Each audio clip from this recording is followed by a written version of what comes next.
Hey, everybody, and welcome to the Entrepreneur Motivation Podcast. I am your host, Chris Bello, and today I have Ivan Temelkov on the show. And a quick intro on Ivan. He's the CEO of Razor Sharp Digital, the world's #1 human marketing agency that helps companies with their digital footprint using omni-channel marketing, emotional engagement, and human-to-human business practices. In 2015, he helped his family's business go from $250,000 to over $500,000 in year-over-year revenue. His experience includes work with globally recognized brands such as Amazon, Audible, AT&T, Charter Spectrum, and Marketo, to name a few. His approach is systemic, analytical, diligent, and goal-oriented business professional using industry-leading approach that includes disruption, innovation, and being unconventional. Ivan, welcome to the show, man. Good to have you. Hey, Chris. Thanks for having me on, man. It's an absolute pleasure to be here. Absolutely. And we actually just recently spoke here last week, and I was featured on your show, which I guess is going to be probably airing here sometime soon. So it's really great to return the favor and then hear your side of the story as well. Yeah, absolutely. It was a pleasure. And again, I'm glad to be here. Where should I start, I guess? Yeah, let's start with your story, I guess. Tell me a little bit more about your background, introduce yourself to the audience, maybe talk about what you thought you wanted to do when you were growing up and then how that's changed to what you're doing now. Yeah, absolutely. Well, we'll go with the short version of the story probably because the long version might require a whole nother episode of the Yeah. podcast. Born and raised in Ruse, Bulgaria, a small city north up by the Danube River, borderlining Romania. Immigrated to the United States at the age of 14. My father actually immigrated to the States a lot sooner than that, but it wasn't until 1994 when I immigrated to the States. Arrived, new country, new culture, confused. First 2 weeks of my life here, I just wanted to go back. I was very young. I was 14 years old. I didn't know what I wanted to do. I was pissed off. I was upset. All kinds of things, all kinds of emotions. And at a very early age, I had interest into technology. All through high school, I was bullied because mainly I was different. I couldn't speak the language. Kids would kick me around the bus, call me all kinds of names. And technology really just kind of stuck with me at a very early age. I just took strong interest towards it and just kind of started learning a lot of different things, technology, learning, Google, social media, how to build websites, how to code, and just kind of, grew from there. It wasn't until 2006, though, when I literally just saw a job for an internet marketing specialist and said, okay, cool. I could probably get paid for what I know. I have zero education, but what the heck, And so I applied, and as they say, the rest is history. Went to the school of Google. I barely graduated high school. I dropped out of college because I thought it was boring and I couldn't find it interesting at all. So I spent my time at the school of Google. My parents used to tell me, why aren't you doing your homework and you're spending time on the internet, just filling your head with crap. And little did I know that crap was actually something that I could monetize and make a career out of. And worked through a lot of different gigs, different opportunities. I've always been that guy that was, like you said, very disruptive, very innovative, very unconventional, but very result driven. And that really helped me open up, doorways to a lot of opportunities. Spent 13 years in the agency world, worked with a lot of boutique style agencies, helping them go from 0 to 10, $15 million companies, simply by doing what I do, and having the seasonality and knowing how to operate in the digital world. And kind of fast forward, I was invited to teach at a continued education program here in St. Louis at the University of Missouri in St. Louis for 4 years. That was mainly because I had developed this momentum and this trend of, being a guy who generates results, no bullshit type of approach. And so I did that, and it was actually very fascinating for me because here's me, a guy who drops out of college, barely graduates a high school, and suddenly I'm teaching people smarter than me how to do something. It was just kind of cliche actually in a way because, I just couldn't quite fathom it. It was a great experience. And so got out of that, and that's when I ended up working with a family business. By that point, my father was building his business, build it boots on the ground, to $250,000 in gross revenue, and was kind of looking at that, next step. Like, what do I do from here? Like, I've been grinding at this, working long hours, and so I kind of made him a proposition. And in 2015, that was the first full year that I helped him run his business as an interim CEO, and went from $250,000 to over $500,000 in gross revenue by just changing a lot of things, introducing new things to the mix, like processes, customer service, fine-tuning some things. And after that, my father was like, oh, shit, my payroll's 50, 60% of my revenue, and, kind of started running for the hills, so to speak. So, we kind of had this separation. I still remained as part of the business, but he took over more control of it. And that's when I realized that, what? I've been doing this digital stuff for a long time now. This was in 2016. It was actually a month after my son was born, who is now 3.5, that I decided to start Razor Sharp Digital. I said enough is enough. I've seen a lot of crap in the marketing space. It's time to disrupt and change this. And that's where Razor Sharp Digital as a human marketing agency was born. That was really just a very infant approach back then. And now, almost 4 years later, kind of proves that, this is something that a lot of companies and individuals are striving for, because from a business and marketing standpoint, there needs to be a more human-centric and personal approach. The way that you build a community, the way you work with people. And so that was kind of an indication that, I am onto something here. It's just, you just got to keep doing it. And that brings us to modern day, with Razor Sharp Digital and my podcast and, having all kinds of different opportunities. And so that's kind of the short version about me. Awesome. And I know what you just said here, the human component is so important. I keep hearing this more and more lately because the past few years, so many people have pushed towards making everything automated, digital, less human interaction, but there's still that missing piece on so many things online where it's great. You go through someone's sales funnel, you see a couple of videos of them on YouTube, but you still don't feel like you have a personal connection to whoever's there. So whenever you can add that touch, especially like, for example, me being in real estate, it's cool if someone goes through my sales funnels and wants to work with me, but I kind of have to probably talk to them if they're going to buy a house, which is one of the biggest decisions in their life, right? So how exactly do you say your company adds that human component? Like what is the part that you guys emphasize most? I mean, there's a lot of different parts. The biggest thing is really, how do you create emotional engagement with people? Okay, so you focus on the emotions. Mm-hmm. Yeah, absolutely, because people buy based on emotion. And, to create that emotion, personally, I think that you have to have three components. There's a fourth one there, but three are essential. And the three are, one is likability. And the way you establish likability is basically who you are, your personality, your character, building relationships, getting to know people, and them getting to know you. So the beauty about the digital world is personal branding has been a huge part of that likability for me. In fact, over the last couple months, I have had a lot of people reaching out to me who have wanted to do this or want to do the same thing, because they realize that the one way you can establish likability with people is by exposing yourself more into the digital space. Be more transparent, be more vulnerable, to where they can get to know your personality and character. So likability is the first thing. Basically, are you a likable person? If you're not likable, they're not even going to consider doing business with you. Like, right. Do you have any common interests? Like, I'm a cyclist, I'm a golfer, I'm a gym rat, right? So anyone that really has those similar interests, I'm probably going to do business with. I'm not a huge sports guy, but I have a sports client too. So, that's someone that I could relate to as well. The second thing is trust. Well, how do you build trust? You build trust through consistency. You build trust through dependability.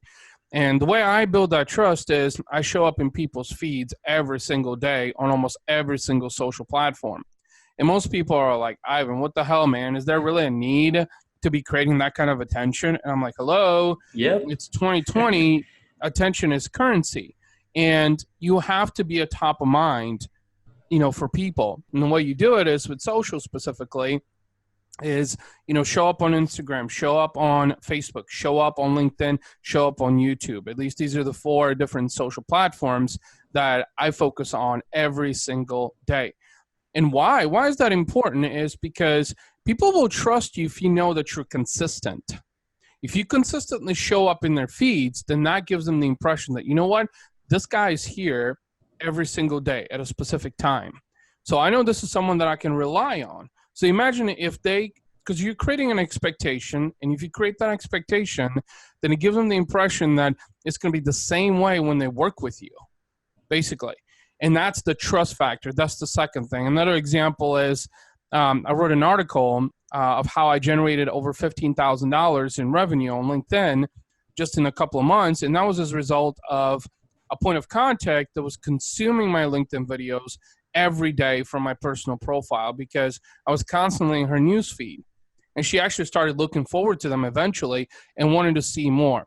So that's the trust factor. There's multiple ways to build that trust factor because if people know that they can rely on you, depend on you, if you do it from a social standpoint because you're creating that interaction, then that's the second thing. The third thing is value.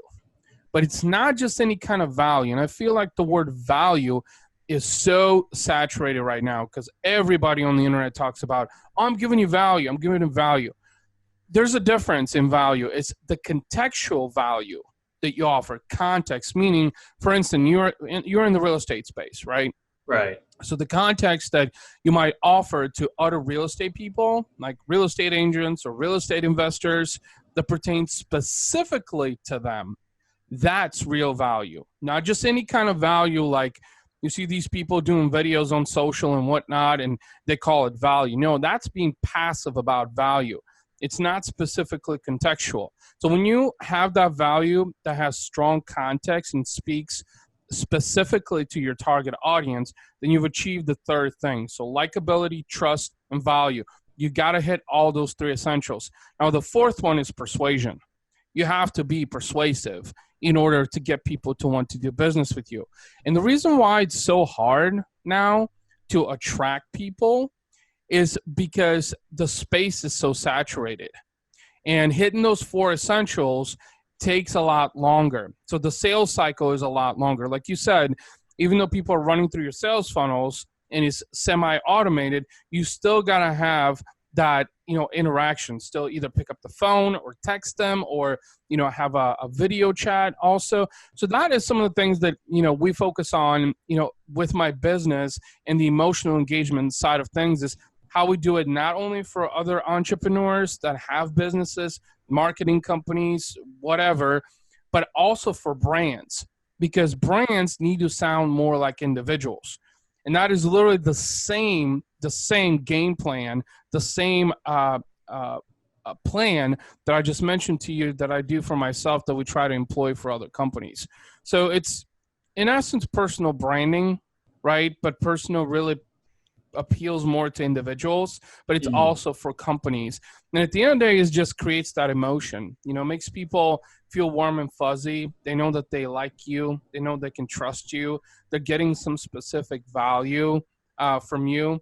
And on top of that, when you come across as persuasive, then you've kind of hit those 4 points to where they're like, well, okay, great. You gave me so much value. How can we work together? I got this big problem. And the biggest thing about me is after creating that emotion and helping my clients is that, I want to make sure that I identify a big enough problem, because the bigger the problem is, the more inclined people are going to be to want to work with you.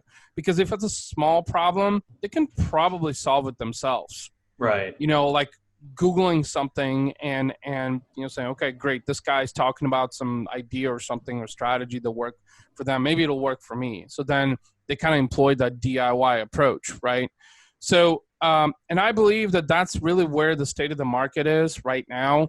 Regardless of what industry or vertical you're in, you have to be creating emotional engagement with people in order for them to engage with you from a business standpoint where you make money basically, and you create new relationships.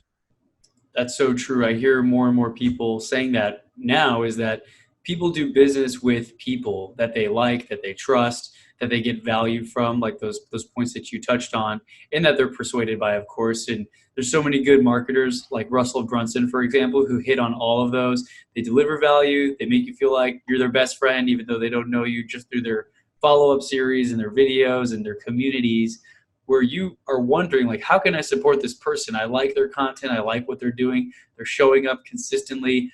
And this is something that I've started to find for myself as well, on accident without even realizing it, is that just from showing up every day, just from posting content on every platform, I'm really big on the ones that you talked about as well. I really love YouTube, LinkedIn, Instagram, and Facebook. Those are like the ones that I'm really messing with right now.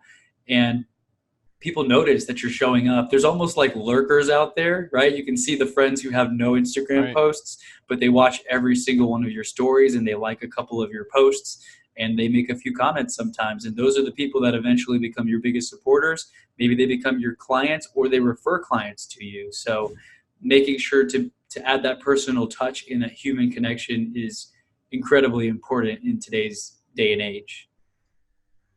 Yeah, absolutely. I mean, you actually made a very good point. I follow several influencers on LinkedIn specifically because LinkedIn is a great platform, but it's like at the end of the day, it's kind of like, if you buy an expensive car, if you don't know how to drive it, then it's just an expensive piece of shit. Yeah, it's just four wheels, right? Exactly. It's just four wheels. And so the tactical approach, really, so the strategy, the implementation, the execution, the nurturing is essential to anything, really, in business. And where I was going with this thought is that, the way that you spark interest with people, and the biggest thing is really the consistency and how you do that. I would probably go as far as saying that consistency is probably the biggest key component here, I think honestly. so. Yeah.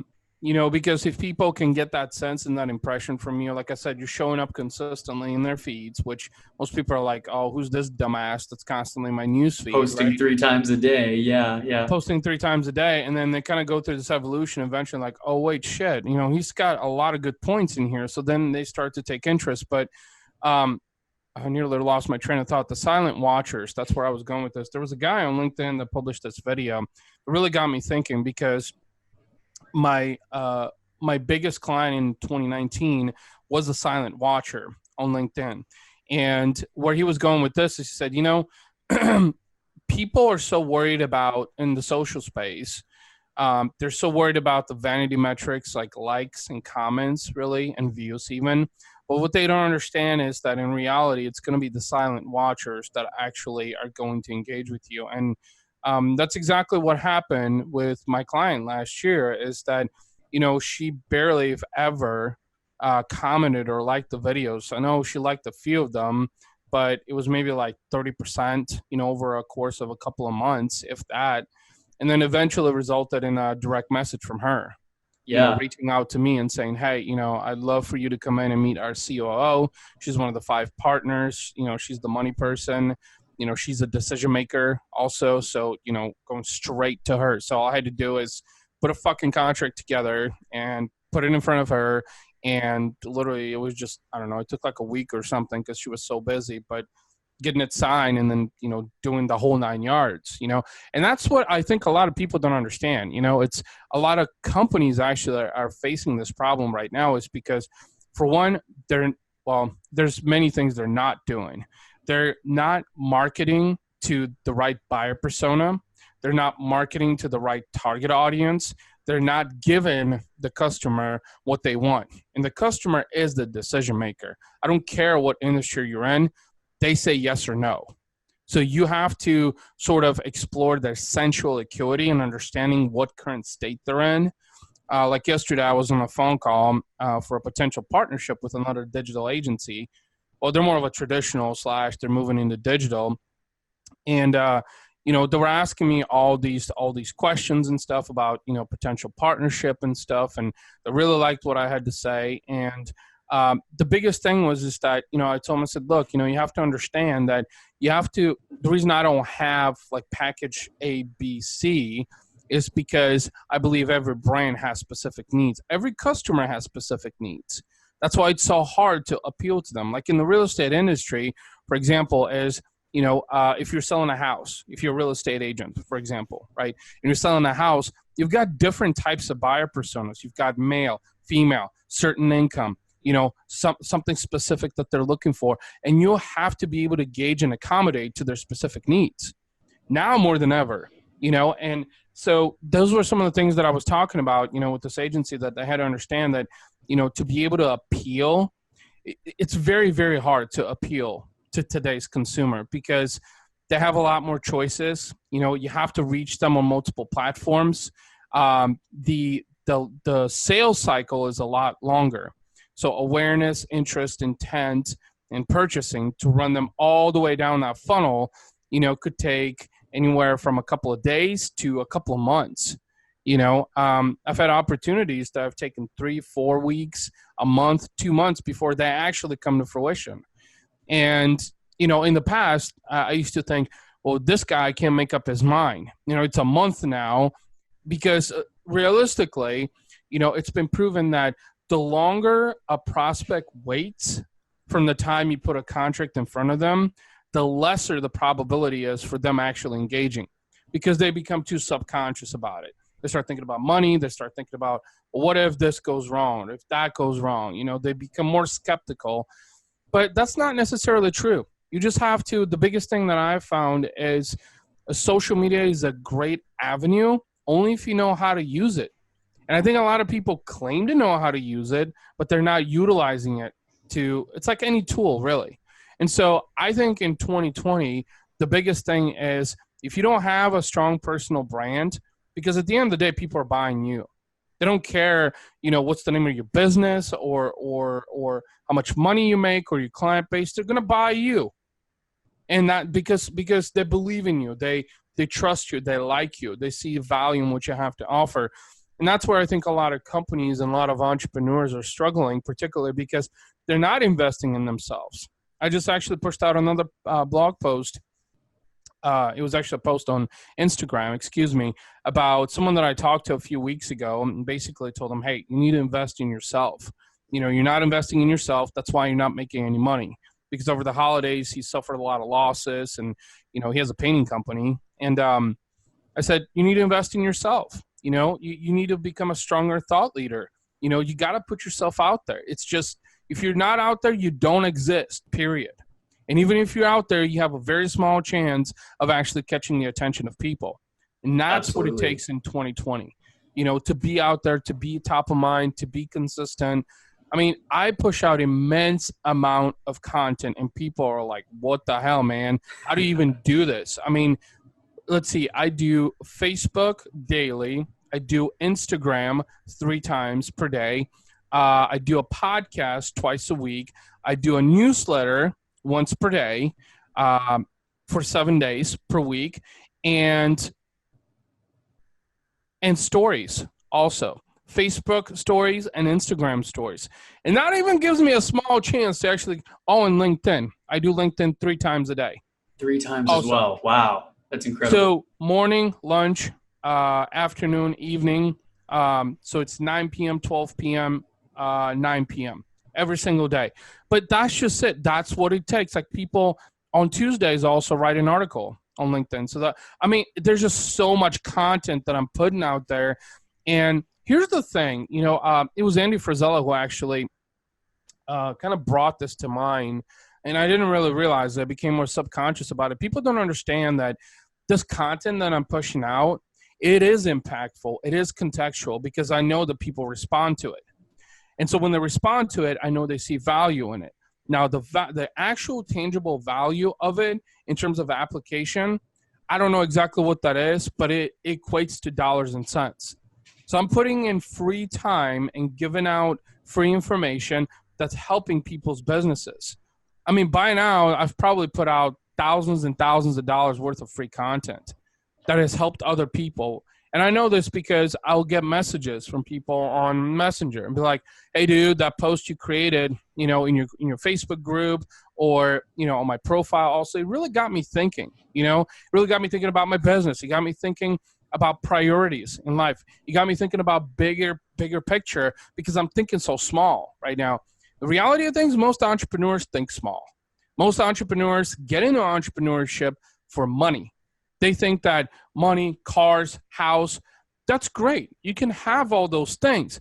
The problem is those shouldn't be your purpose and your motivators. Right. If those are, it's only a matter of time before you fail. And it's only a matter of time before you feel like every day you got to drag your ass out of bed because you got to make more money to keep overhead. So it's, again, really the perspective, the mindset that you have that's really important. And, I'm one of those people that I used to say, you know what? I don't need a mentor. I don't need a mentor. I don't need a coach. In terms of a coach, I got burnt on a coach 2 years ago. Lost a lot of money because they made me a promise to do something and never delivered upon it. So it left a really, really sour taste. And it wasn't until, when I joined Arte with Andy Frisella and Ed Milet that I realized that, you know what? I do need that mentorship.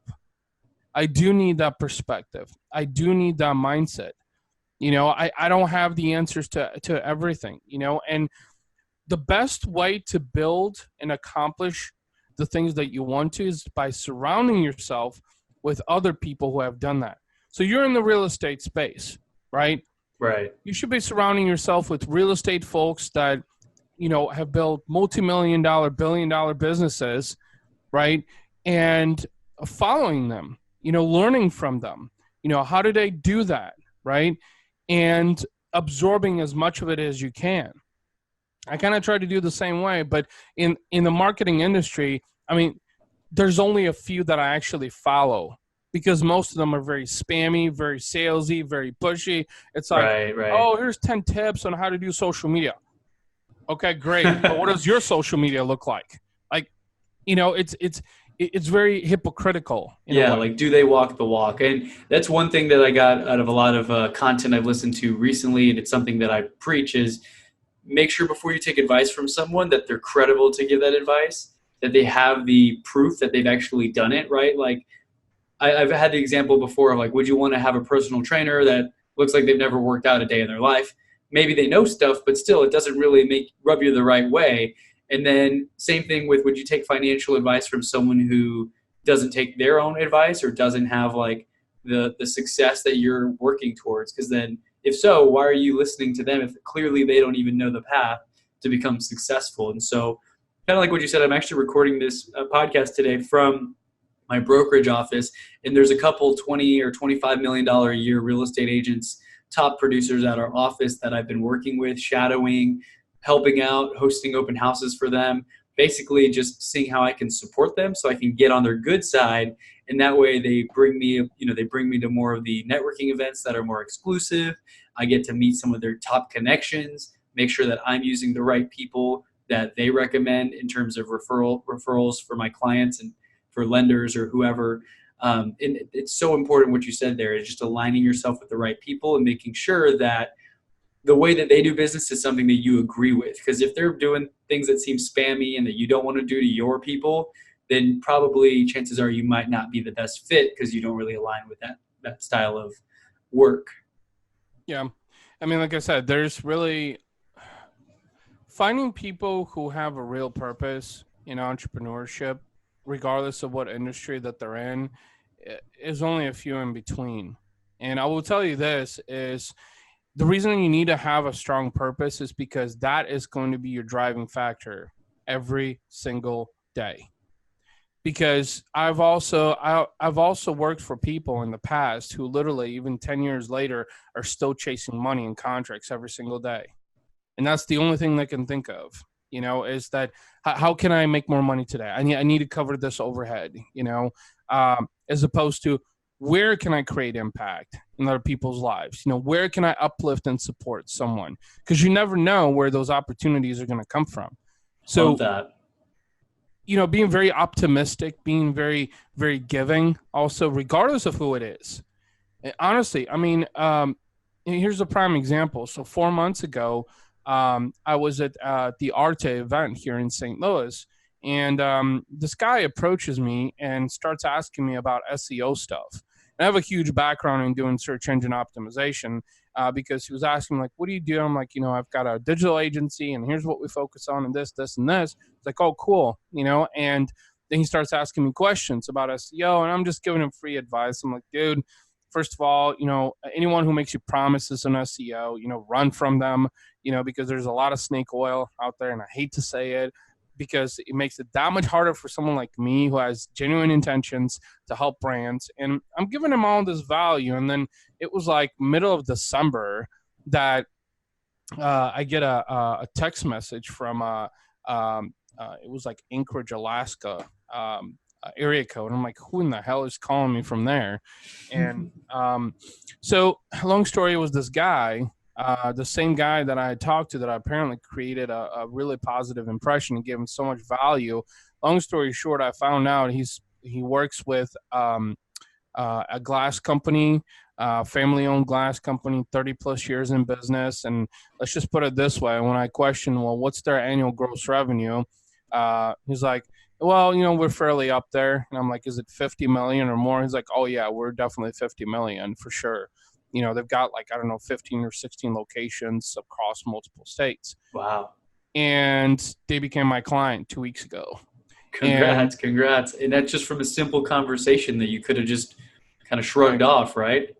Exactly. And just looking at that from a past standpoint is I was one of those people, especially in my 20s, where, I've always had a really good gut feeling, a really good intuition, and I've always entrusted it. I've been very lucky in my entire life also, but, I also believe that, there's faith, there's God, there's fate, and there's luck, right? And so, but I was very skeptical when I was young, very judgmental about certain things.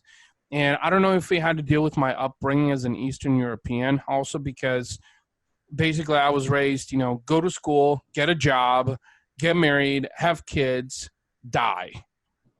That's it, because that's how my parents basically were brought up.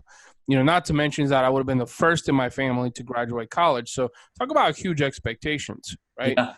So then when I shifted my mindset to, not be non-judgmental towards everything, literally, everything you see, be completely non-judgmental and understand that there's things that you can control and things that you can't control. Because as human beings, we try to control more of what we can't than what we can. So true. And the reason we do that is because we feel out of place. We feel like we're not in control when we can't control the things that we cannot control. I know that's a lot of control there, but it's real, and that's what I tried doing when I was young. You tried to control what you couldn't control. Exactly. I tried to control what I couldn't control, right? As opposed to focus on what I'm good at. What are my strengths, which is I'm phenomenal with people, talking with people, building relationships, giving value, then translated that into marketing. And that's what I've been doing for the last 25 years, right? And honestly, that in my 20s and shifting, now I'm going to be 40 years old in a week, my perspective is significantly different, literally. I mean, for instance, be thankful that you woke up today, that you're alive, that my heart's beating, that I have two eyes, I have two hands, I have 2 feet. Because guess what? Someone on this planet, probably millions of people, did not wake up today. They won't wake up tomorrow. And people don't understand that, because I think especially in entrepreneurship, we just get so intertwined about the materialistic crap. And when you become more grateful and change your perspective, exercise gratitude, knowing that you're blessed to be alive, period, that you've already won. Because I used to think success was money. Success was fancy car, big house, lots of money in the bank. That was success to me. No, success is whatever you want it to be. I'm successful because I have 2 beautiful kids. I'm successful because I have a wife who supports and encourages me. I'm successful because I woke up today. So these are all different means of success. And when you start to really change your perspective in that regard. Honestly, I've seen this kind of mentality from mentors like Andy Frisella and Ed Milet. This is exactly what they teach, because the vast majority of the entrepreneurs, and many more to come this year and beyond, they have a very scrutinized approach towards entrepreneurship because of what the media and what the internet has portrayed. And I used to think that way also, because my father's an entrepreneur, but he really started a business because he got lucky. He started doing side hustles. Next thing you know, he's just making more money. And eventually he's like, okay, I'm going to leave my full-time job. I'm going to work on my flooring business because I'm making more money. But to this day, he wouldn't even call himself an entrepreneur, and he even says that I got to go to work every day. He says, I got to go to work. I'm like, Dad, you're 63 years old. You own your own company. You make your own rules. Yes, you're doing work. You still need to work. But I don't think you quite fathom the difference between working a 9-to-5 job, or since he has a flooring company, he used to work 7 to 3 or 4. Crazy ass hours. Yeah. He even gets up early. I mean, he's out the door by 6 a.m. and probably home by like 5 or 6 p.m. And that's 5, sometimes 6 days a week, because his business is very labor intensive. But so again, the reason I'm sharing these things is perception is important. Perspective is important. And the more knowledge you consume from other successful people that have created and built the things you want to create, the higher your chances are going to be. Again, don't take advice from people who haven't achieved the things you want to achieve. The internet is full of people like that. Literally full on every single social media platform. And the reason I know this is a lot of these people I talk to. I talk to them face to face. I have conversations via chat. I mean, I just had a guy 2 weeks ago reaches out to me on Messenger, and he's like, hey, dude, my approach for personal branding is really inefficient. I'm not really getting the results that I was hoping for. I see what you're doing. I love what you're doing. Let's figure out a way of how you can help me. Now, mind you, he reaches out to me. I didn't reach out to him asking for my help, right? Right. And then I get on the phone for an hour and we talk, and, I ask him about, well, what's the average value of a customer?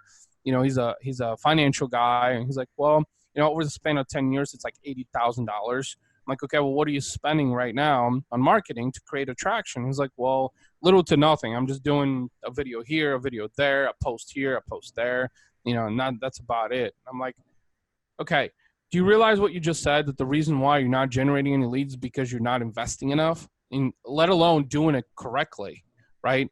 And so he's like, oh, okay, great, man. Tell me what it's going to cost. And I give him a price, put a contract in front of him.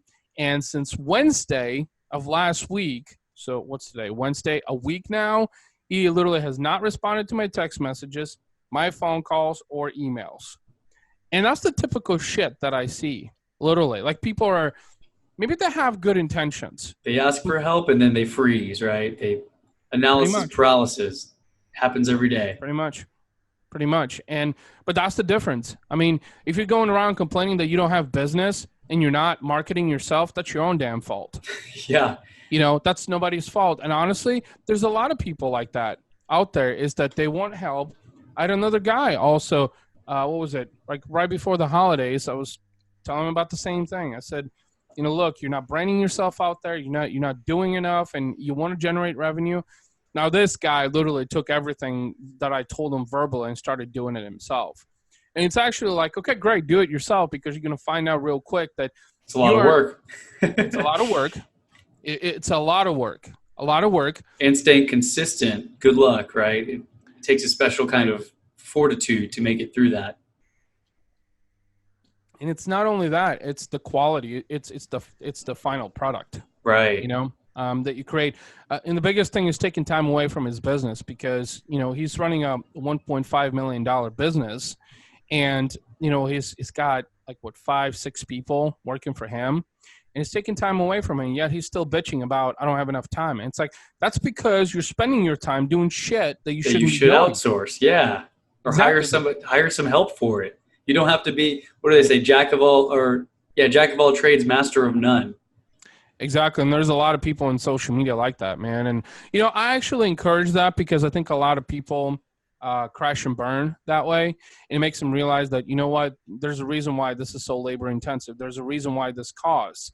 Because I put it, in this standpoint, let's say you pay me $1,000 for personal branding, right? What's the average customer to you, right? So you need to generate at least $1,000 in revenue to break even, right? But the reality of things is, in doing that personal branding for yourself, it equates to generating multiple leads, not to mention creating relationships that are priceless. And that's what people don't understand, because they look at it, okay, I spent $1,000. Can I generate $1,000 worth of revenue? Well, yeah, you can, but you still got to be committed and follow the program. And mind you, $1,000 for personal branding is literally nothing, because I know people out there, I think there's a girl that I follow on Twitter that I actually worked with, Gary Vaynerchuk. I didn't know this. She actually laid out the footprint for his personal branding that he's doing now. And he actually has 13 people or something on Team Gary V that are cranking out this content under the Gary V brand. In fact, that's what has helped VaynerMedia grow, the K-Swiss relationship that they also amazing. had. So this works, right? I mean, Gary runs a $200-300 million, agency, right? But at the end of the day, I didn't know there was this girl who doesn't even get that much recognition that has charged 3 times more than what I charged for the same thing. And Gary was one of her first clients too. It's just, wow. She had built a strong personal brand that was very lucrative to her. And again, it's who you know. I mean, what you know is important, but who you know is probably even more important. Association with the right people. For instance, real estate people like you said in your office, 20-25 million, right? High earners per year. The fact that you just have that interaction with them, you have access to them, that gives you far greater opportunity than many others. Yeah, and also the belief, because I can see when I look in the group posts, I can see their very first Facebook post when they had their first sign in the yard, and now I see they're making $600,000 a year in commissions 5 years later with no previous experience in the industry. It's incredible, right? Yep. Absolutely, it really is. So association is really important. Like they say, you're the average of the 5 people you hang around with, and that's absolutely true. I mean, yes, it is. I think it was Ed Milet that I remember this that said, it's lonely at the top for a reason. It's because you have a very select network of individuals around you. So you don't have hundreds of, because someone like Ed Milet has hundreds of thousands of followers, right? Maybe even millions. But it's probably 1% of those people who are very close to him. Probably not even that, honestly, that truly resonate with him. Everybody else is just a fan. Right. Basically. So there's probably a very small number of people he actually has in his phone as contacts that text him and know his cell phone number. Exactly. And, it's only at the top because a lot of people are not going to understand what you're doing and why you're doing it. And that's another thing, as an entrepreneur, is don't seek validation. I was guilty of that for a long time. Is I wanted validation from my parents. I wanted validation from society. I wanted validation from my wife. And the reality of things is that support and validation are a little different. Support is encouraging you, and validation is basically giving it a stamp of approval. And honestly, if you were seeking that, you'll never make it. Ever, because nobody will give you a stamp of approval. Nobody. Because everybody will think you're crazy. Everybody will think you're crazy because you don't resonate with them. Because you're not doing mediocre things, that you're not working a regular job, that, you're not paying your mortgage like everybody else and doing things traditionally. And what's really actually cliche about that is that society will think that you're crazy on your journey, but yet they're doing mediocre things. And they're living paycheck to paycheck 70-80% of Americans. And they think that's okay. They think that's normal. Is to go to work, put in time, trade your time for a paycheck only to be broke. When you imagine only less than 20% of Americans actually have something saved in the bank. Out of 300 million, that's a very crazy. 300 million plus is a very small number of people. 20% of that, a very small percentage of people who actually have something saved for a rainy day. What does that tell you? That tells you that obviously the mediocre approach does not work. And No. it's what we've been taught for generations. It's what the baby boomers were taught. And then when the millennials, because I'm an upper end millennial, came along, we're like, no, this doesn't work anymore. The education system's broken. We've known that for at least 25 years. In fact, yesterday on the call that I was on, one of the girls that was on the call was like, I got my MBA in internet marketing and this, and this. I said, I went to school of Google. And she said, you know what? If I had known this earlier on, I probably would have ditched my MBA too. Honestly. Yeah. Say So what goodbye does to the that tell student you about? loans. Exactly. And is it really? So there's so much with the marketplace right now that just doesn't make sense, regardless of what industry you're in. And in fact, experimentation is probably your biggest bet. The more you experiment, the more you test, the more you implement to see what works and what doesn't, the higher your chances are going to be. Like this personal branding thing, a lot of people still don't believe in it until they kind of catch on and they're like, oh, you know what? There's a trend here. Guys like Gary Vee, guys like Grant Cardone, he's a huge real estate mogul now. I think over the last couple of years, has invested significantly into real estate as another stream of income. But this guy is doing it. Tony Robbins is doing it. I mean, every major player in the game is doing personal branding. Absolutely. And that's what most people, Tony Robbins, someone just told me recently, Tony Robbins charges $1 million. $1 million each of his clients to work with him per year. Jeez. $1 million. Now, it's amazing. You gotta remember this. Tony Robbins has also coached presidents. Also. So what does that tell you about credibility, right? This isn't just some coach. And speaking of Tony Robbins, I encourage any of your viewers and listeners, to go and watch his Goldcast story. It's amazing, of like how Tony Robbins actually came about, because I think it's good for inspiration. It's good for motivation. But at the end of the day, Tony Robbins is not going to help you become successful. In fact, do it yourself. Exactly. You got to do it yourself. And that's what a lot of entrepreneurs don't understand is that it doesn't matter what I say. It doesn't matter what you say. It doesn't matter what Tony Robbins says, right? At the end of the day, you've got to do the work. You've got to put in the time. And, I was actually talking I did start to work with a coach, by the way. I still was very skeptical. She's someone that's been in my network, and I really, really like her. In fact, she actually took Tony Robbins' program. So that was one of the things that really, kind of resonated with me. But, I was very, very skeptical. And, one of the things that, she was telling me is she said, Ivan, you got to have clear goals. You got to define the things that you want to do, short term and long term. Literally, actually, on my whiteboard, which you can't see, is I have my top 4 goals written of what I want to accomplish. And I look at this whiteboard every single day now. It's right in front of me, right in my office, and that keeps me focused. And to do that, because think about it, you will never reach your goals if they're not top of mind, period. If you're not excited about it, if you're not doing everything possible.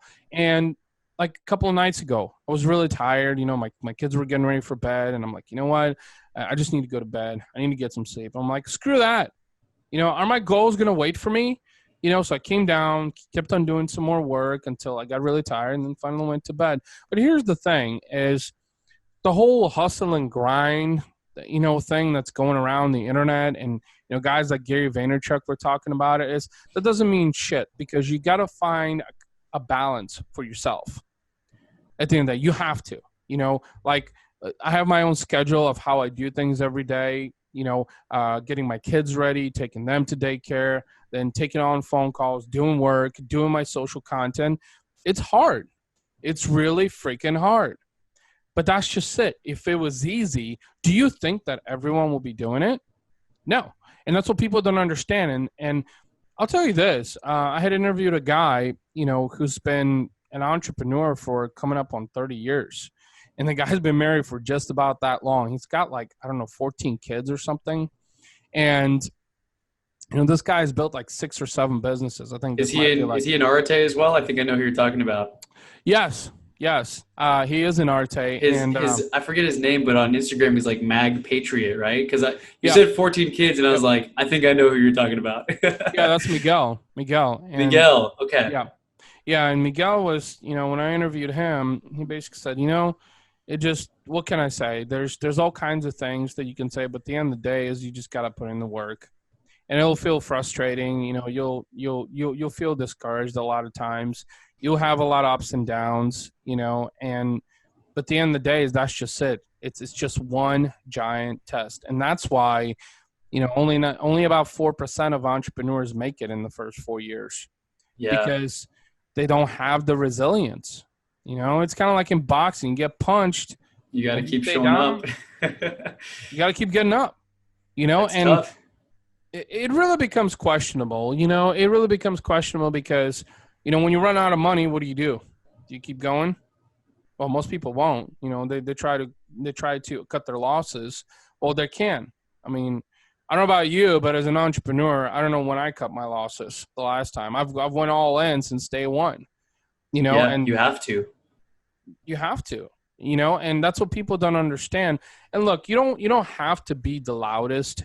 That's not why I do the personal branding. That's not at all. It's not to, hey, I'm the attention whore, look at me. No, it's to actually show the world that I have something of real value to offer. And people are going to be skeptical. I've gotten nasty messages before. I've pissed off a lot of people. That's another thing. Is just that if you're not pissing off people on a daily basis, you're probably doing something wrong. Yeah, you're not And doing enough. You're not right. taking a side, I guess, right? If you play in the middle, you won't get any true fans. Mm-hmm. That's just it. I mean, pissing off people is basically saying, "Hey, I'm doing things differently," and I don't care if you agree or not. I mean, I flat out just had someone recently that said, it was actually someone from Arte. It was like, "Dude, I don't want you in my network because I pointed out his bullshit in a post." I'm like, I don't give two shits about how you take this, but this is bullshit, and you're brainwashing people. And he ended up blocking me, and I'm like, that's cool, that's cool Yeah, with me. I mean, I still got love for you. I got love for haters, and I know this true is because those people end up coming around in due time. I've seen that happen more than a couple of times, and I know this guy is no different. And so that's another thing that entrepreneurs don't understand is just that if you're not pissing off people, that means you're not doing anything different. You're doing the same shit like everyone else. And yeah, that's why I'm disruptive. That's why I'm unconventional. That's why I'm always trying new shit because, taking a different approach. I'm not reinventing the wheel, but I'm just doing things differently. absolutely. Well, I think we went a little over 30 minutes, but I really enjoyed the conversation, man. So Absolutely. I don't want to take up too much of your time in case you got other appointments, and I think I have some as well here in a little bit. But where can our audience find you, Ivan? Where's the best place to connect, or do you have any free guides or like an intro call if someone's interested in working with you? Mm-hmm. So there's several ways to reach me. I've got my personal website, which is ivantemelkov.com, and that has everything on there about my podcast, my story. You can reach me. You can even text me if you want to from there. I'm on Instagram, Ivan Temelkov, on Facebook, on my Facebook personal profile. I'm on LinkedIn also under Ivan Temelkov, and then I have my YouTube channel also, Ivan Temelkov. So these are all the platforms that, if anyone just wants to reach out to me, you want to shoot the shit or whatever, I'm always up for a good convo. Perfect. And I guess because you're the unique spelling and like your unique last name, you got all the handles pretty quickly, right? Because I've tried to get my name on all the different platforms, and there's a lot of other Chris Bellows, so I got more Sure. competition, I guess. Yeah. Yeah. So I actually forgot to throw in Twitter. Twitter is the only one that's Ivan_Temelkov Oh because I man, think there might be somebody else on Twitter, but Twitter really is not a primary platform for me. yeah, I don't really use it either. So I think it's, I use it, but it's kind of like, very small. So it's primarily Instagram, Facebook, LinkedIn, and YouTube, where anyone can reach me. Just search for Ivan Temelkov, and you'll find me. Awesome. I'll go ahead and link all that up in the show notes. And Ivan, again, thanks so much for jumping on the show. It was great talking with you, and you shared a lot of value here with the audience. So I look forward to Awesome, man. keeping in touch, man. Likewise. Thanks for having me. Cool. Thank you. See ya. Bye.